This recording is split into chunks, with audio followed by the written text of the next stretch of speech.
તમારું MWP education માં આજે આપણે જોવાના છે ધોરણ નંબર 10 ની અંદર ચેપ્ટર નંબર 13 માં પૃષ્ઠફળ અને ઘનફળમાં સ્વાધ્યાય 13.1 નો ત્રીજા નંબરનો દાખલો। તો રકમ આ પ્રમાણે છે કે અર્ધગોળકની ઉપર શંકુ લગાવેલો હોય તેવું એક રમકડું છે। અર્ધગોળકની ઉપર શું છે? શંકુ લગાવેલું હોય તેવું એક રમકડું છે। તે બંનેની ત્રિજ્યા કેટલી છે? 3.5 સેમી તમને આપેલું છે। રમકડાની કુલ ઊંચાઈ તમને આપેલી છે, તો રમકડાનું કુલ પૃષ્ઠફળ શોધો। એટલે સૌપ્રથમ પહેલા આપણે આકૃતિ દોરીએ કે અર્ધગોળકની ઉપર શંકુ આકાર। આપણે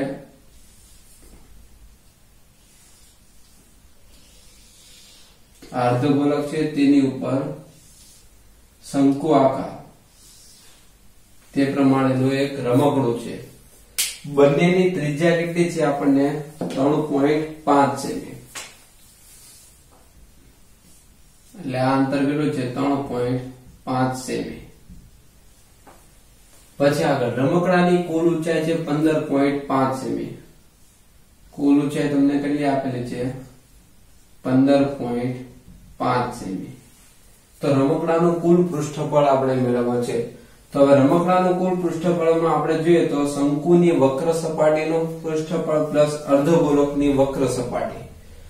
હવે શંકુની વક્ર સપાટીનું કુલ પૃષ્ઠફળ એટલે કયું આવશે? વક્ર સપાટીનું પૃષ્ઠફળ એટલે પાઈ r l એટલે કે 83 ઉજ્જા તિર્યક ઊંચાઈ આપણે મેળવવાની। એટલે તેના માટે સૌપ્રથમ h મેળવવાના। તો h શંકુની ઊંચાઈ કેવી રીતે મળશે? આ ત્રિજ્યા કેટલી છે? 3.5 એટલે કે એનો મતલબ કે આ અંતર કેટલું થશે? 3.5। 15.5 માંથી 3.5 જશે એટલે કેટલા વધશે? 12। એટલે કે શંકુની ઊંચાઈ આપણને કેટલી મળી? 12 મળી। એટલે આપણે લખીએ શંકુની ઊંચાઈ h બરાબર 15.5 માઈનસ 3.5 એટલે કેટલા આવશે? 12 સેમી। આ મને શંકુની ઊંચાઈ આપણને મળી ગઈ। શંકુની હવે ત્રિજ્યા પણ આપણી પાસે છે, તેમજ ત્રિજ્યા r આપણને કેટલા આપેલા છે? 3.5 સેન્ટીમીટર। તો સૌપ્રથમ પહેલા તિર્યક ઊંચાઈ મેળવીએ તો તિર્યક ઊંચાઈનું સૂત્ર l² બરાબર h² પ્લસ r²। h બરાબર કેટલા છે? 12 પ્લસ r² કેટલા છે? 3.5 નો વર્ગ। 12 નો વર્ગ કેટલો થશે? 144। 35 નો વર્ગ કેટલો થશે? 1225। પોઈન્ટ કાઢીએ એટલે 12.25। બંનેનો સરવાળો કરીએ આપણે r² ની કિંમત મળી। વર્ગ કાઢો એટલે સામે લાગે વર્ગમૂળ। તો 144 પ્લસ 1225 એટલે કેટલા થશે? 4 ને 2 6 એટલે 156.25। હવે 156.25 નું વર્ગમૂળ કાઢવાનું। એટલે આ પોઈન્ટ કાઢ નાખી આપણે। પોઈન્ટ અત્યારે સાઈડ પર મૂકી તો વર્ગમૂળ આ રીતે નીકળશે 15625। કોઈ પણ સંખ્યાનું વર્ગમૂળ આપણે કાઢવું હોય તો આ એક રીત છે। તેમાં છેલ્લેથી બે ની પેર બનાવવાની। બબે અંકની છેલ્લેથી પેર બનાવતી આવવાની। તો અહીં કેટલા અંક વધ્યા? 1। હવે શું કરવાનું? આ કેટલા છે? 1। તો આપણે એવી સંખ્યા લેવાની જે આની કરતા નાની હોય। એટલે 1 એકા 1। અહીંયા તમે જે સંખ્યા લખો છો તે અંશમાં લખવાની, એટલે ઉપર લખવાની। જે સંખ્યા આપણે ભાગફળમાં લખી તે આપણે તેનો સરવાળો કરવાનો। એટલે 1 ને 1 કેટલા થશે? 2। -1 માંથી 1 જાય તો 0। હવે એક સાથે પેર નીચે ઉતારવાની એટલે કેટલા ઉતરશે? 56। હવે આગળ આપણે કરીએ તો અહીં તમે 1 લખો તો 21 થાય। અહીં જે સંખ્યા લખો તે ઉપર લખવાની એટલે 21 એકા 21। 2 લખો તો 22 દુ 44। 3 લખો તો 23 તેરી 79 એટલે વધી ગયા। તો જવાબ શું આવે? 22 દુ 44। અહીંયા 2 લખેલા છે એટલે પ્લસ 2 કરવાના એટલે 22 ને 2 કેટલા થશે? 24। બાદબાકી કરો એટલે કેટલા વધે? 12। ઉપરથી ઉતારવાના 2 2 ની પેર એટલે 25। હવે અહીં 1 લખો એટલે 241 એકા 241 તો આપણે 5 મૂકીએ એટલે 245 ગુણ્યા 5 કરો એટલે 1225 વર્ગમૂળ કેટલો આવ્યો 125 એટલે આપણે લખીએ L બરાબર 125 હવે અહીં પોઈન્ટ કેટલા છે પોઈન્ટ પછી બે દશાંશ છે વર્ગમૂળ નીકળે એટલે કેટલા દશાંશ થાય 1 એટલે તમને ત્રાસી ઊંચાઈ કેટલી આપી છે 12.5 સેમી તમને મળી ગઈ હવે આપણે બનતા પદાર્થનું કુલ પૃષ્ઠફળ લખીએ આપણે કીધું રમકડાનું કુલ પૃષ્ઠફળ લખીએ રમકડાનું કુલ પૃષ્ઠફળ બરાબર શંકુની વક્ર સપાટીનું પૃષ્ઠફળ પ્લસ અર્ધગોલકની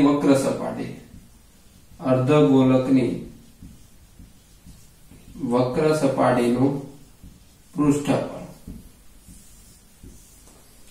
સૂત્ર મૂકીએ શંકુની વક્ર સપાટી એટલે પાઈ r l અર્ધગોલકની વક્ર સપાટી 2πr².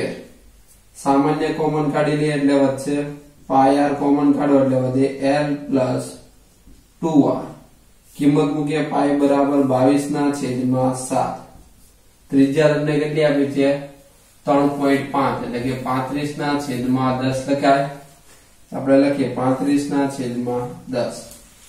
ત્રાસી ઊંચાઈ મને કેટલી મળી 12.5 2 ગુણ્યા r બરાબર કેટલા છે 3.5 7 × 5 = 35 5 × 2 = 10 11 × 2 = 22 એટલે કેટલા આવશે 11 કૌંસમાં 12.5 3.5 ગુણ્યા 2 કરીએ એટલે કેટલા થાય 7. સરવાળો કરીએ તો 11 12.5 + 7 એટલે કેટલા થશે 19.5. તો 19.5 ગુણ્યા 11 કરો એટલે બંનેનો ગુણાકાર આપણે જોઈએ તો 214.5 સેમી સ્ક્વેર તમારો જવાબ થશે. એટલે બનતા રમકડાનું કુલ પૃષ્ઠફળ કેટલું મળ્યું 214.5 સેમી સ્ક્વેર થયું. એટલે આ તો ત્રીજા નંબરનો દાખલો. નેક્સ્ટ હવે ચોથો દાખલો જોઈએ. 7 સેમી બાજુના માપવાળા સમઘનની ઉપર એક અર્ધગોલક મૂકેલો છે. 7 સેમી બાજુ વાળો શું છે સમઘન છે. તેની ઉપર એક અર્ધગોલક મૂકેલો છે. અર્ધગોલકનો મહત્તમ વ્યાસ શું હોઈ શકે એટલે પહેલો સવાલ તમને પૂછે. અને બીજું બનેલા પદાર્થનું કુલ પૃષ્ઠફળ આપણે મેળવવાનું છે. તો પહેલા આપણે આકૃતિ દોરીએ. સમઘનની ઉપર શું છે અર્ધગોલક છે. સમઘનની ઉપર અર્ધગોલક છે એટલે સમઘન દોરીએ.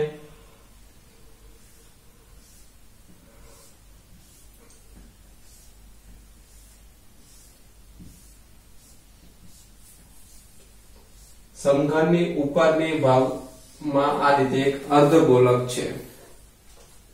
સમઘનની બાજુનું માપ તમને આપેલું છે. કેટલું આપેલું છે 7 સેમી.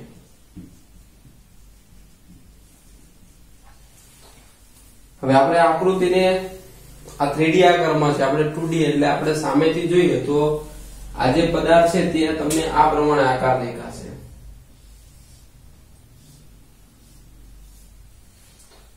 એનો મતલબ કે આ વ્યાસ છે એ કેટલું હોય બાજુ જેટલો હોય. બાજુ કેટલી છે 7 સેમી એટલે વ્યાસ પણ કેટલો થશે 7 સેમી થાય. એટલે પહેલો તમને જવાબ મળી ગયો કે અર્ધગોલકનો મહત્તમ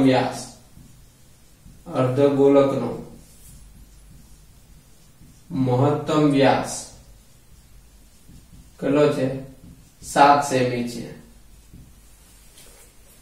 બીજો સવાલ આ રીતે બનતા પદાર્થનું કુલ પૃષ્ઠફળ આપણે મેળવવાનું છે કે બનતા પદાર્થનું કુલ પૃષ્ઠફળ કેટલું થાય.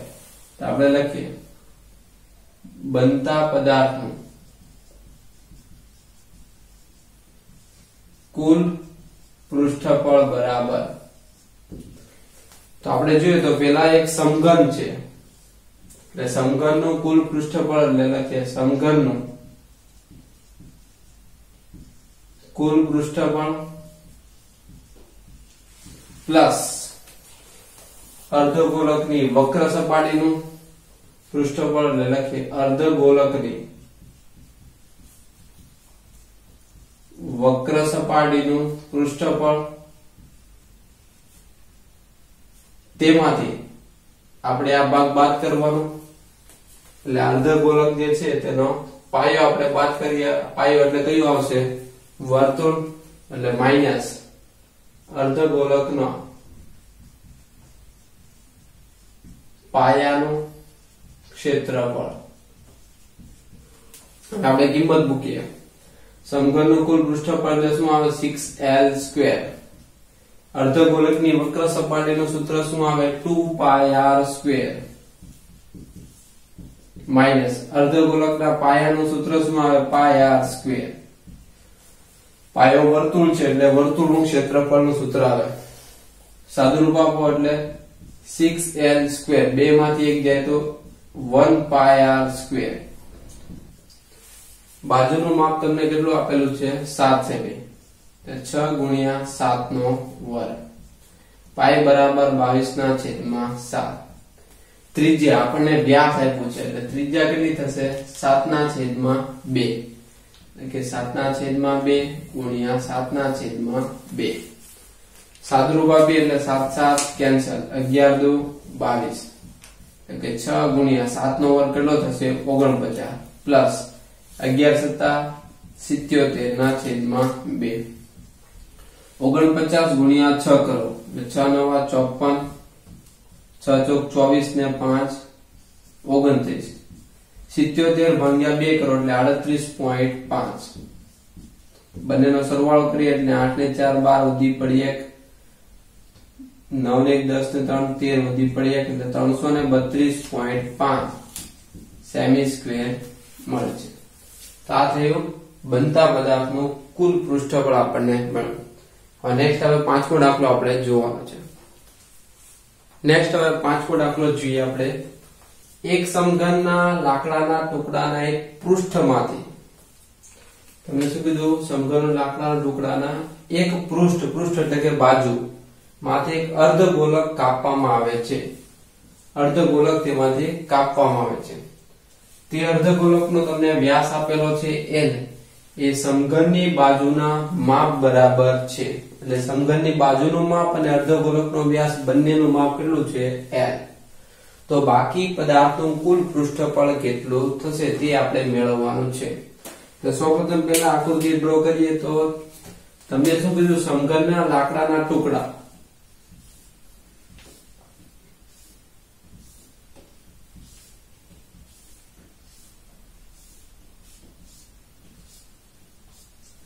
આ સમઘનનો એક લાકડાનો બ્લોક છે. તેના કોઈ એક પૃષ્ઠ એટલે કોઈ એક બાજુમાંથી આપણે એક અર્ધગોલક કાપવાનું છે. એટલે ઉદાહરણ તરીકે આપણે આમાંથી એક અર્ધગોલક કાપીએ. અર્ધગોલક તેમાંથી કાપવામાં આવે અને તેનો વ્યાસ, અર્ધગોલકનો વ્યાસ l એ સમઘનની બાજુના માપ બરાબર છે. એટલે કેટલો છે? l બરાબર એનો વ્યાસ છે. તો બાકી પદાર્થનું કુલ પૃષ્ઠફળ આપણે મેળવવાનું છે. તો આપણે પેલા જે કિંમત આપી કે અર્ધગોલકનો વ્યાસ, ગોલકનો વ્યાસ એટલે l છે, માટે ત્રિજ્યા l/2 સેમી થાય. સમઘનની બાજુનું માપ આપણને કેટલું આપ્યું છે? સમઘનની બાજુનું માપ બરાબર l તમને આપેલું છે. હવે પદાર્થ કેટલું એટલે આપણે કેટલું ક્ષેત્રફળ મળતી આપણે સમજીએ. હવે આકૃતિને આપણે સાઈડ ઉપરથી જોઈએ. આ બ્લોક છે અર્ધગોલક, તેમાંથી આપણે બહાર કાઢી લીધો એટલે તમને આ પ્રમાણેની આકૃતિ મળશે. એટલે આપણે એટલી આકૃતિનું પૃષ્ઠફળ આપણે મેળવવાનું છે. એટલા પદાર્થનું પૃષ્ઠફળ આપણે મેળવવાનું છે. તો સૌપ્રથમ પહેલા આપણે સમઘનનું કુલ પૃષ્ઠફળ મેળવી લઈએ. એટલે આખા બ્લોકનું પ્લસ અર્ધગોલકની વક્ર સપાટીનું પૃષ્ઠફળ મેળવી લઈએ. પ્લસ અર્ધગોલકની વક્ર સપાટી, તેમાંથી અર્ધગોલકનો પાયો આપણે શું કરવાનો? બાદ કરી દઈએ. એટલે આપણને જે પદાર્થ છે તેનું કુલ પૃષ્ઠફળ આપણને મળે. એટલે આપણે જોઈએ તો આપણે લખીએ કે બાકી પદાર્થનું કુલ પૃષ્ઠફળ બરાબર સમઘનનું કુલ પૃષ્ઠફળ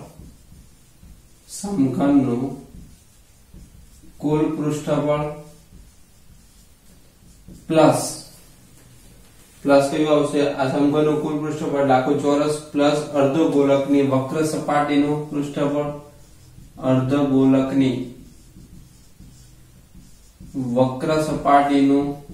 પૃષ્ઠફળ, તેમાંથી અર્ધ ગોલકનો પાયો એટલે આ ભાગ બાદ કરવાનો એટલે માઈનસ અર્ધ ગોલકના પાયાનું પૃષ્ઠફળ જે આપણે માઈનસ કરવાનું. તો આપણે સૂત્ર લખવાના આવે સિમ્પલ. સમઘનનું કુલ પૃષ્ઠફળનું સૂત્ર 6l². અર્ધ ગોલકની વક્ર સપાટીનું સૂત્ર 2πr². અર્ધ ગોલકનો પાયો એટલે શું છે? વર્તુળ -πr². 6l². બે માંથી એક જશે એટલે કેટલા વધે? 1πr² એટલે પ્લસ πr². હવે આપણી પાસે કિંમત છે તે બધી કિંમત આપણે મૂકીએ. એટલે 6 સમઘનની બાજુનું માપ l છે એટલે એમનું રહેશે l² પ્લસ પાઈ. r બરાબર કેટલા આવશે? l/2 એટલે l/2 હોલ સ્ક્વેર બરાબર 6l² પાઈ l²/4. હવે 4 લસા લઈએ એટલે ગુણાકાર થશે એટલે 6 ચોક 24l² પ્લસ પાઈ l²/4. હવે બધામાંથી કોમન લઈ લઈએ તો કોમન 1/4, બીજું l² બંનેમાં છે એટલે l² કૌંસમાં વધે 24 પ્લસ પાઈ સેમી². તો બાકીના જે પદાર્થ છે તે પદાર્થનું આપણને કુલ પૃષ્ઠફળ કેટલું મળશે? l²/4 કૌંસમાં 24 પ્લસ પાઈ અથવા પાઈ પ્લસ 24 સેમી² જેટલું આપણને પૃષ્ઠફળ આપણને મળે છે. તો વિદ્યાર્થી મિત્રો, વિડીયો પસંદ આવ્યો હોય, ગણિતની રીત સમજ પડી હોય તો તેને લાઈક આપવાનું ભૂલશો નહીં. તેમજ આવા બીજા વિડીયો લેક્ચર મેળવવા માટે અમારી YouTube ચેનલને સબસ્ક્રાઇબ કરો અને તમારા ફ્રેન્ડ સર્કલમાં શેર કરો. Thank you.